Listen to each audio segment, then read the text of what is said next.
Okay, how's everybody doing? My name is Joe. Uh, I'm just making this video basically to give an account and explain to you guys what exactly I experienced. And that's pretty much it. So on March 22nd, 2017, I went to sleep late that night, and when I had went to sleep, um, I ended up my soul, my spirit ended up basically in this room with this dark room. There was two individuals in a room. Um, I don't believe that they were people. It just seemed like they were kind of talking about something like about God, but they weren't talking about him. I couldn't really remember what they were talking about. And one of them had pulled out a joint, basically, like he was like about to smoke a joint. I remember knocking out the joint out of his hand, but for me to do that, I had to get up from the position I was laid in because I was laid vertically on like my couch, but in the same place, in this place where I was also laid the same exact way. And as I knocked it out of his hand, I fell over. When I fell over, um, I literally ended up in this place, and this place was just a place of outer darkness. It was complete darkness. It was nothing but darkness. I couldn't see anything in front of me. I couldn't see my hands in front of me. I couldn't see or even feel like as if I had uh, um, uh, any kind of knowledge of where I was or the place I was in. And I was like even trying to pull my hands in front of me, and I couldn't see. I couldn't see my hands in front of me. And as I'm trying to figure out what's going on, because even in this world, like when you're trying to look through something, you give it a moment, expecting for like your vision to adjust and for you to see more clearly, like if it's in the dark or whatever. And so I'm waiting to see for it to adjust and to see more clearly, and it remained complete darkness, and I'm talking about thick darkness. And like maybe within a minute or so of being there, like a small light began to dim a little bit behind me, as if it was something. I don't know if the light was from me or if it was a small light behind me, that was allowed me to see where, began to open up, allow me to see where I was and what I was seeing. And the thing that I was seeing was the most horrifying, terrifying thing that anybody could ever account for in this world. And what I mean by that is, what I had seen was literally a sea of people, and the people were just in silhouettes. So it seemed as if though this was a place where those who had just died are now coming up from, and you're now seeing the sea of people who are all coming up and who have either passed or they died or they're here for the most part. These are people that are here, and there's no physical descriptions of them. They're just literally silhouettes. Like it's almost like they're I can only see their shadow image of them, and they're in front of me and they're around me. And you're talking about trillions of people, as far as my eyes can see. If you ever attended a concert or any public gathering, or even looked at through TV and you've seen large amounts of people all in one place, or in a place where as you look ahead you see like a large crowd, you can still pretty much see past people. You can see a landscape still.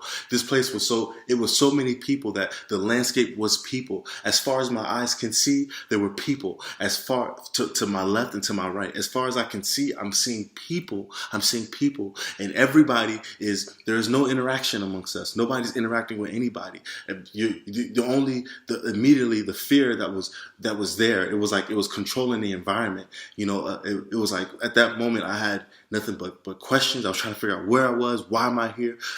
Wow. First of all, why the appearance and the setting was so scary in itself, that I'm trying to figure out, what is this? What's going on? Am I in a dream? Like, what's going on? What's happening?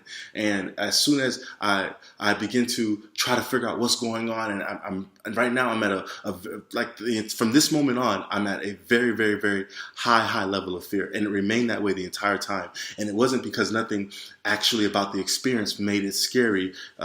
Fear was literally just a part of my being. I could not be nothing but absolutely scared. And I'm talking about scared or fear, like to the point where when somebody just scares you, you get immediately scared. You may burst out, you may yell or something because you're scared, and then it begins to come down. But I'm talking about fear that stays at that level, as if somebody had just you just got caught at the highest point of how scared you were, or what fear you had, and that's all that you have the entire time. It doesn't come down. So you're like, feel like as if you basically shouldn't be able to breathe, or be normal, even handle yourself to assess anything or to use your cognitive skills or anything like that, because you're literally in this much fear. You're still able to just be in this much fear and not know what's going on. And so literally I would say like maybe there's no time, so I can't say what moments of time. I know that from there I then had been moved to these what appeared to be these caves. And so I had moved, not walked, but it was like a moving thing, like a force had brought me over to these caves, as if this is where these caves where I was supposed to go and belong. And then now it had gotten dark again to where I couldn't really see. So I'm trying to navigate through caves, and I'm kind of bumping into these fixed boundaries. I don't know what it is, where it was, but I'm just, okay, I would either go right or I would either go left. I would either turn left or then I would turn right. And I'm trying to find my way through, and I couldn't find my way through until I eventually got into this one place where it was a cave. It was a cave, and it descriptively just like a cave, but it was somewhat put into like I would say it's a club setting, but I didn't see any bars. I'm not seeing any drinking. I don't see anything like that. I just see people seem to be dancing without any music at all. No music at all. I'm not hearing any music at all, but people are almost like slow dancing as if they're just bopping their head to a tune, but there's no music playing at all. And as I'm trying to really look upon what's going on and who are these people that I'm looking at, like what's going on? Why? Because I'm still at the same height of fear. So I'm still trying to figure out how can anybody be literally enjoying their dance or whatever they're doing in this kind of environment, like in this environment. And so I look over and then I see this young, this appeared to be the only being that was there that somewhat seemed like he recognized me. Everyone else seemed like it was a controlled force as to their bop or their slow motion, two-step or whatever it was. He's looking at me. As he's looking at me, he has on these dark shades, and I'm trying to figure out, as I was thinking to myself, like I'm trying to figure out what exactly is like going on with him. Because I'm thinking in my mind, obviously, again, I want to make it clear that like when I was there, when what my thoughts were just as communicative as if you would speak. So as I was thinking, as I would think, is how I would be able to move too. So it was like as I would think I want to go over here to go to this part because I'm trying to get out the cave before I had gotten to that place. I want to make a left here. I want to go here. As I would think it, boom, I would automatically just go to that place, that particular place. And it wasn't a walk. It was like a force. It was simultaneous. As I thought, then boom, it would happen. And so now back at this cave and I'm looking at this dude and he's like two-stepping back and forth. That's when I started to realize that he wasn't enjoying himself, that he was actually in torment, but it seemed like to be like his torment was something that he was going through within himself, but I could not see. So even his gaze upon me was of a cry of help, but there's no communication. You understand what I'm saying? So he's not saying, help me, help me, help me, help me, or he's not able to even show me that he's suffering. It's almost like I knew it. Because of the look that he was looking upon me with, that even as I'm looking, but we can't. The slightest bit of interaction is not happening. We can't interact at all whatsoever. And so I'm like, oh my God! I'm like, I'm even more scared now. And I'm like, what am I doing in this place? And it was at that moment that I had thought, and it came to me that I was like, am I dead? Am I in hell? And I couldn't. That's all that was boggling over my mind, like, oh my God, I think I died. What happened? How did I get here? What am I doing here? Was the next question. It was like, what am I doing here? How did I get here? Did I die? What's going on? What's going on is literally the only thought of what I have about this present time. And even as I was even thinking that, I'm like, what's going on? I remember at that time, I didn't even think of like, the Lord or, my personal faith and my belief in Jesus Christ. I was, at this point, I was still pretty much being tormented by my own fear of where I was and if this is where I belong. And then the next thought was like, but I thought that I'm a Christian. Like, what am I doing here? I'm a Christian. I didn't understand. Why would I be here if I'm a Christian? What am I doing here if I'm a Christian? What is this my judgment? Is this where I'm supposed to be? It's more than confusion, because when you say confusion, when I speak of it, it almost, in our realm, it makes it seem like as if you're able to, you're able to think this way and have these kind of thoughts without necessarily feeling the effects of everything else. But the other feelings and everything else, the fear and everything else never left. So I still had that. So it's almost like as if everything, it's almost like, you know, when people say that their life flashed before their eyes, or that things had happened so badly that in that moment, as something bad was about to happen, time has slowed down for them, even though something bad was happening at the same time. Somewhat similar to that, but to 100 degrees more, 100 degrees more. You're able to still feel exactly the fear that you felt and still have a bunch of this knowledge about where you are and what, because the funny thing is what I asked myself, I said, am I in hell? Even though even in my own knowledge, I knew I was in hell. But I don't know why I'm even still asking myself, why am I in hell? Why am I here? But I knew I was in hell. I had the knowledge that I was in hell. I had the knowledge that everyone here is in hell. Everybody here is in hell. And so I'm like, what's going on? So all this is still happening simultaneously, and I'm still scared. The amount of fear there is like, how am I able to feel this feeling this intense? If even thinking that if this was a dream, how am I able to feel it this intense? And I've never felt my senses to be heightened at this level in a dream. So that's why the thoughts of being dead was the only thing that I could think of. How did I die? Did I die? And what am I doing here? So anyway, I'm looking upon him, and this guy is literally in torment. I was already frantically in fear and at a high level. But when I seen that upon him, and it was dawning on me that I was that I already knew it, but it was dawning on me that I was in hell. It caused me to, even be more frantic. So I immediately, I'm looking for an exit. Where's the next place I can get out of? I think, to go over here. I go towards the end of the room because I almost don't even want any of them to really even see me here. I don't even feel like I belong here. I'm trying to get out. And so in my attempt to try to get out, I go towards the other corner of the room. As I'm going to the other corner, of the cave, as I go to the other side of the cave, I can't see anything. So I'm still trying to figure out what way am I going and not going.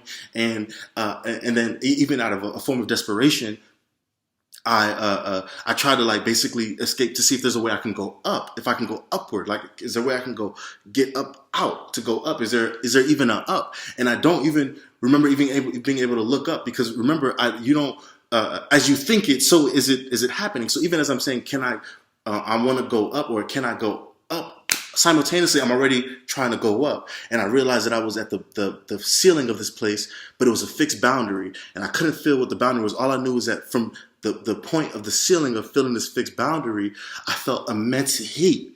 The amount of heat that I felt on top of me, was so scary. I'm trying to explain it to you guys, and you have to understand that, for me to even do this, if people know me, for me to even do this is more than, if you know my character, is more than enough to at least let people know that this is serious for me to get to this level, to explain it, to talk about it at this level, because I'm somebody that I'm not really that open to just letting everybody into my life and and be open with my life, whether it's on social media or whatever it is, anything in this life. I'm not just open like that. I'm more of a secretive person, and so as I'm hitting the ceiling and I'm feeling this immense heat, right then and there, I was like, oh my God, I'm in hell. I couldn't even believe that I'm in hell, and that now I can actually feel the heat that is above me. The heat was so intense, even from what was above me, that I'm not seeing any physical flames, but this heat felt like as if even now, if I press my way forward, that it was enough for me to say, I don't even want to go up, because I knew that this fire would consume me, because the heat felt like real life. It felt like I was like real life heat. It still felt like the heat that you would feel here. As if you put your hand over a stove, you would feel the heat. Like you would literally feel the heat. You would feel the intense heat. And it was even hotter than what you would consider to be a stove. So even as I going up, it's like, and I'm coming back down like, oh my God, where's all that heat coming from? Why is there this much heat on top of me? And so I'm just frantically trying to figure out where I was, what's going on. And I remember trying to say, at that point, I was like, when it had said in that I'm in hell, the only thing I could think of was to be calling out Jesus' name. I'm calling out Jesus' name, and nothing is happening. I'm saying, Jesus, Jesus, Jesus, what's going on? Jesus, Jesus. And as I'm saying, Jesus, Jesus, Jesus, nothing is happening. And then I heard an audible voice explaining to me that this is how it is down here, and that it's not what you think, that it's actually Mary down here, and that these people were enjoying themselves, the people that I had seen that were in the club. And again, I didn't really know who this audible voice was, but I understood what he was saying. I understood what was trying to be told to me, because again, there was no physical thing in front of me. I wasn't seeing a spiritual being. It was he was able to communicate with me through my thought in my own head, just to talk to me somewhat in the same way that we have voices here in our own heads now, here as we're on earth. And so he's telling me that this is Mary down here, that I should have no fear to want to come down here, and that I could do as I want, I could live as I want, and I could be here, and I would be Mary. It would be Mary. It wouldn't be an issue. There wouldn't be a problem. And even as he's saying this, so when he got towards the point where he's basically trying to convince me in my mind and my spirit, and I'm thinking like, I'm like, nah, this isn't true. What are you talking about? I'm thinking like this. I'm horrified.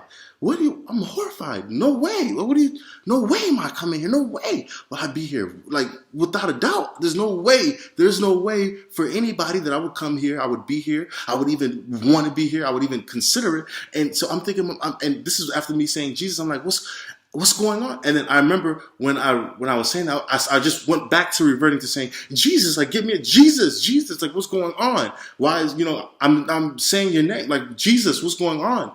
And as I'm saying his name, that audible voice then got louder.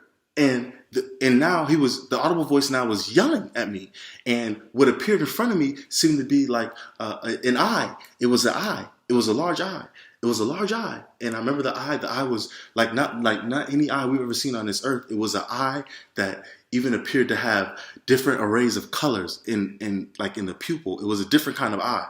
And I knew that then this eye was what the voice was that I was hearing, because as he now was yelling, he said to me, you dare use that name down? You dare use that name as I've already been showing you everything down here? You dare use that name? But this was like, it's hard to explain it. It sounds like I'm saying it as if he said it that proper. Like, so to think, you have to understand that even as proper as saying that you dare use that name, that the voice that he used in saying it was a roaring, yelling, a very intimidating like voice. It was like you dare use that name. And it was so some similar like that, but heightened. I'm not doing a good job of saying it the same exact way, but it was basically infuriated that I even was saying Jesus as I was down there, and from what I was saying, and he was like, you dare use that name, you dare use that, and he began cursing at me, like, so it was like cursing at me at the same time, like, you dare use that name, blah, blah. And so even now, by seeing the eye alone, I was so frantically scared already. And the only thing in my mind was, this is Lucifer. This is the devil. This is Lucifer here yelling at me in the form of an eye, though. Just the form of an eye. I'm like, so it seemed like as if he wasn't, his presence is somewhat throughout all hell, but obviously he can manifest himself as he wishes, as he pleases. So I'm like, yo, I'm like, Jesus, I'm even more scared. I'm saying Jesus even more now. Jesus even more now. Like, oh my God, this is Lucifer. And it was in that moment that, boom, that's when I immediately then woke up. So I didn't have any, there was no light. There was no bright shining light that came and got me. Jesus did not appear to me. None of those things happened. All I experienced is exactly what I told you. And, I woke up in such fear. Even as I woke up, I felt like I can still feel the heat on the top of my head, the heat from the being above, whether that was a lake of fire on top of me, I don't know, but I can still feel the heat. So I woke up and I'm still pretty much like, like I still felt the same terror that I was under when I was there. Now, mind you, everybody may have scary dreams. And if you have a scary dream or something, you wake up and you're still, your level of fear is still pretty much similar to what you feel when somebody scares you. It's high for that moment, a couple seconds, and it goes back down, right? So, but even for me, even now, my coming back into waking up, when the terror and the feeling of the heat, and then the terror that I had wasn't even going away. Meaning that it wasn't at the same high level, but as it was going away at a slower pace. You understand what I'm saying? Does that make sense? Like, it was a lot less slower. As how if somebody scared me, I would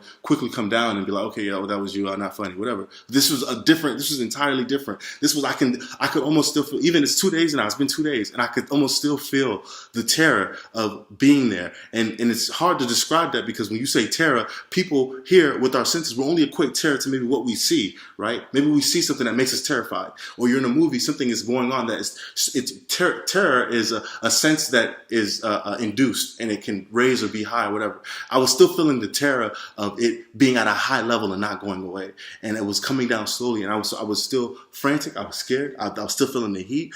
I immediately came. I ran over to my wife, and I had to wake up and tell her, like, yo, I just had the worst nightmare or whatever. I had the worst nightmare. I'm still kind of disoriented, because I'm not really sure if I'm really out, because being there and understanding the concept of eternity, that I couldn't get out.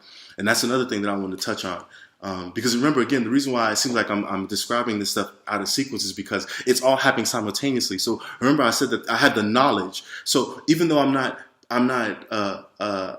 saying, oh, I'm here for eternity, I didn't have to say that to myself. Everyone had the knowledge that you could not get out. Or at least I'm going to say I did. I knew and I understood I could not get out. And not only that I couldn't get out, but that I was here forever. I understood that I am absent of time, and this place goes on forever.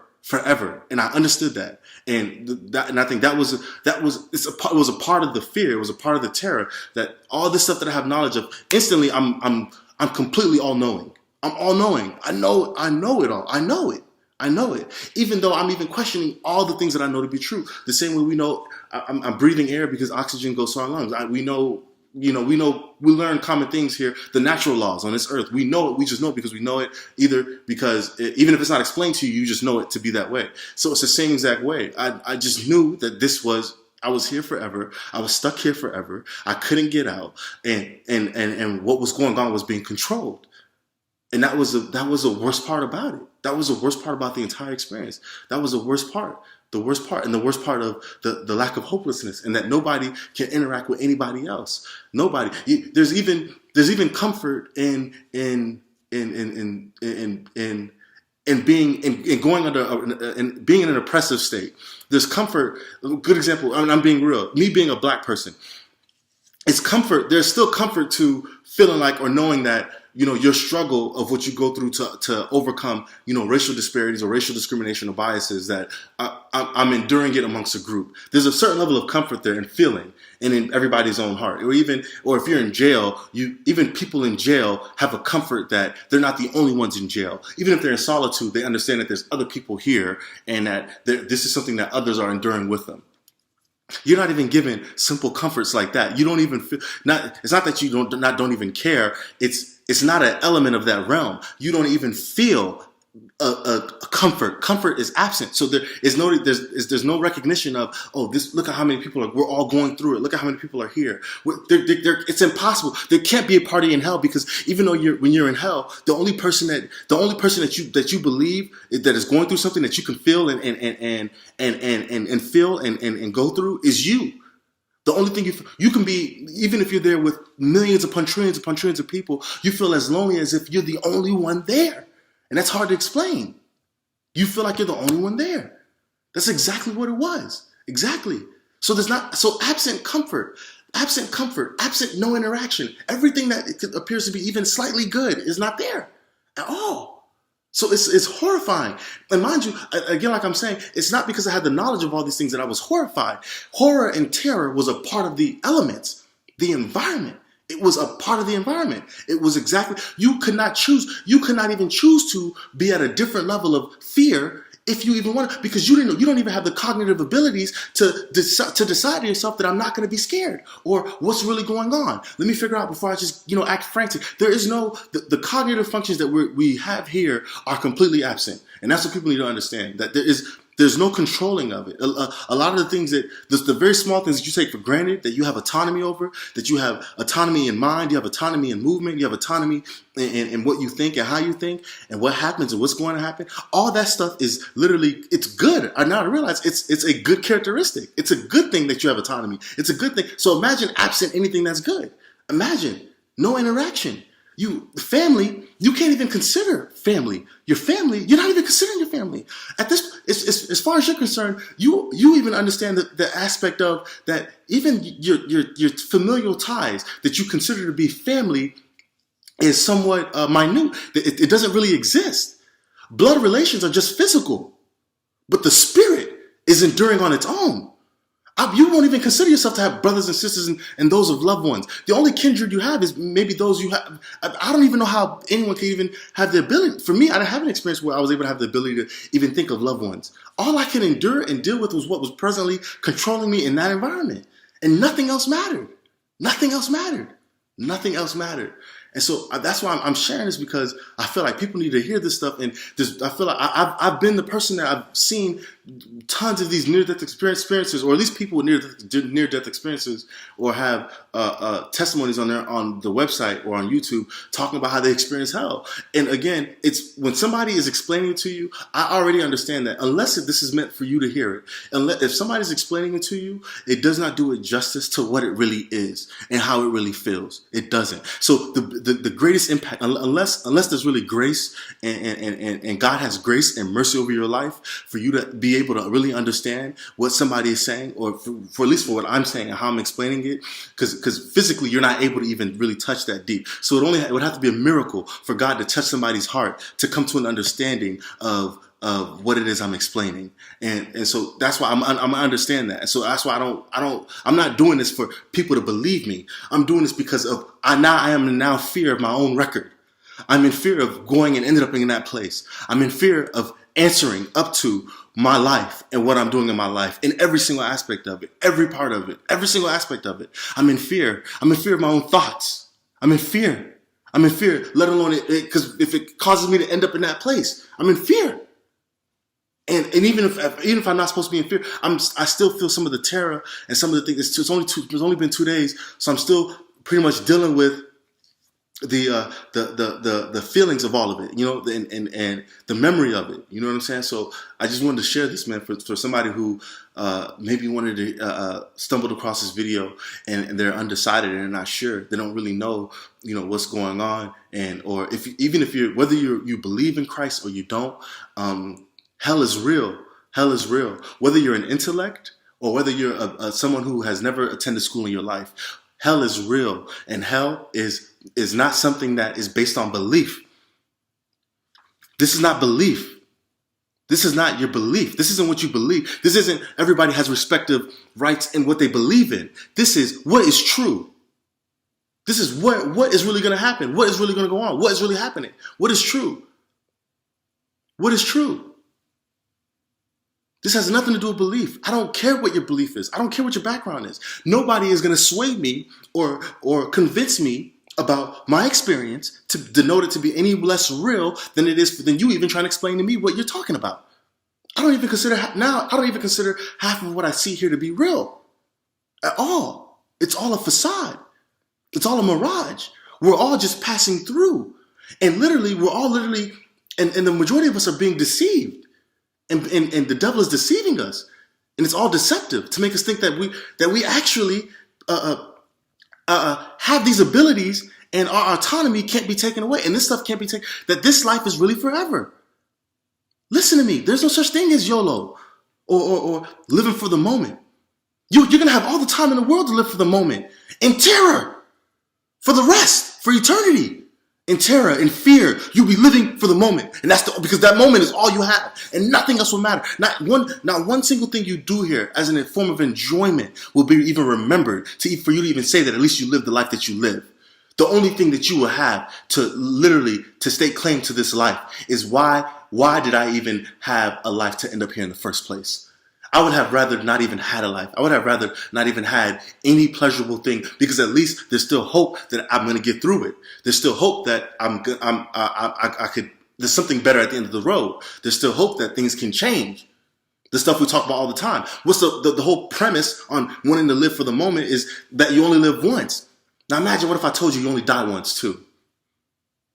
And then that's it. And then fate is decided. And if you can't understand eternity now, you will understand it then.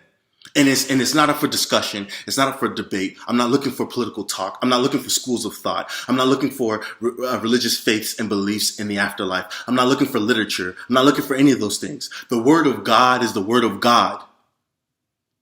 The Word of God is the Word of God. And that's all. And in that place, all you will know and understand it is to be true. There's no debate. People are not debating down there. Nobody's debating. Nobody's trying to figure it out.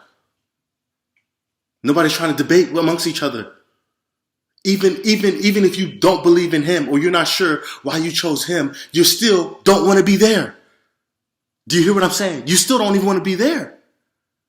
So I know that even if you're a devout Satanist and you believe that you follow him and Satan is you adhere to his principles and you believe in what Satan is doing and what the devil is doing and you like that way of thinking or whatever reason is why you chose him or you choose that path, you still won't want to be there. You still will not want to be there. You will not want to be even thinking of why you chose him. All you're going to want to do is beg for your life to get out of there. Everyone is trying to get out. Everyone is trying to get out. And nobody's concerned about the suffrage of anyone else because what you're going through is so heightened. It's such at a high level of what you're dealing with alone that you probably couldn't even remember if you had a mom. You couldn't even remember if you had a life once before. How many brothers and sisters you have. These things are not even of concern. Who's your loved one? Where's your kids? None of that stuff. None of it matters. None of it. None of it. So I just wanted to, put that out there and let everybody hear this because if you can't see that from my look, my expression, how it's coming from my heart, that I'm not telling the truth, I have no reason to lie. I have no reason to do this. Nobody has any reason to just come out and say things just to say things. Neither does everybody can give an account for what they want to give an account for. But I know what was real. So at least for me, I want to make sure my record is clean so that you can't say that I didn't say it. So that nobody can, so that it's known, that everybody knows that Joe said it, that I said it. I want everybody to know that Joe said it, that I said it. That's how important it is to me not to be there. Yes, I said it. And I'm telling everybody, say what you want to say about me. I don't care. I said it. I said it. And I told you. So my hands are washed because I told you. I told you because I'm now going to be accountable for how I'm going to live my life from this day forth. So, and that's the most honest I can be with people. If I love you, then that's the most honest thing that I can do. And I could tell you, you can write it off. You know, more than half of people maybe can write it off and live your life here. You can continue to live your life here. But like I said, it's everybody going to have their day. And that's not going to stop. That's the one thing that nobody can overrule or overrun. So as long as you have your day, you're going to have your date. When they say the day you were born, now here comes the experience of the day that you die. You can't say that you didn't hear it. At least not for me. You can't say. Because in this also will at least be my eternal proof of record. Of me letting people know that this was real. That hell is real. Hell is real. There's no such thing as coming close as Christians. If you even debate in your mind, if you got to even review your record to figure out whether or not you're going, you're already probably on the wrong side. Because I'm telling you right now, the decision is unanimous. We're not looking for majority vote. There's no board in heaven. There's not a majority vote as to who's going and whether you're going or not. There's no politicking. It's unanimous. Either the Lord knows you or he doesn't. Either you have a relationship with him or you don't. And what I mean by relationship, I'm not talking about past relationship. Now. Right now. You could even know God. You could have prayed to him and he answered your prayers. And that was your proof as to why you attained to this faith that you believe that you believe in God. Or you've told other people about Jesus because of little experiences you had, whether you prayed or you were healed before, or you've always had a feeling, maybe you've even had his presence with you before, or you're even more of an active believer. You know, you've had an ongoing relationship with him throughout your entire life. Maybe you grew up in a church, whatever it is. If you do not have the Spirit of the Lord in you, free from indwelling sin, you hear what I said, free from indwelling sin. At the moment that he comes, with the moment that you die, you'll find yourself in hell. And you'll be thinking to yourself that I'm a Christian. You wouldn't even understand. You wouldn't even understand what you're doing there. You won't understand. To me, that's too much of Russian roulette for me. That's too much. I'm not looking to come close. I'm not trying to just get in. Because now that I realize there's no such thing. You can't think with your carnal mind. There's no such thing as just now getting in. You're not going to just make it in. There's no such thing. There's no review of the evidence. You're in or you're out. Either his blood is on you or you're not. Either his spirit is in you or you're not. Because it's not merit-based. It's not based on what works you do, what good things you perform. That's what I mean. It's carnal. Because even as somebody you think you're a Christian, you ain't gotta believe in all that spiritual stuff. You just believe that if you're a good person, that you're gonna make it. There's no review. Do you get what I'm saying? At death comes determination. At death comes judgment. And there's no appeal. I don't even know if you'll even have time to their disagreement. Like I said, when I was there, everybody, it seemed zombie-like because everybody literally could not do anything about it at all. So it's like, so what you think and believe means nothing. You have no power. What you think and believe means nothing. You have no power. So you better tap into the source. You better find out who really has power. Who is the king of this earth? Because everything here perishes. And not buy into the lie. Don't buy into his lie. Please, I'm begging people, please do not buy into the lie. The biggest lie of them all. We are not gods. At all. At all. We are not gods. That's what I mean. Even the little bit of ability that we have here, man, we're fooled. He's gotten us to believe that we really think we're gods. We really think that the way we think matters. We really think that the way what we say and how we feel and how we see things matters. You have no say-so at all. At all. And you have no power. So you better find the source. That's my best advice. Get to the source.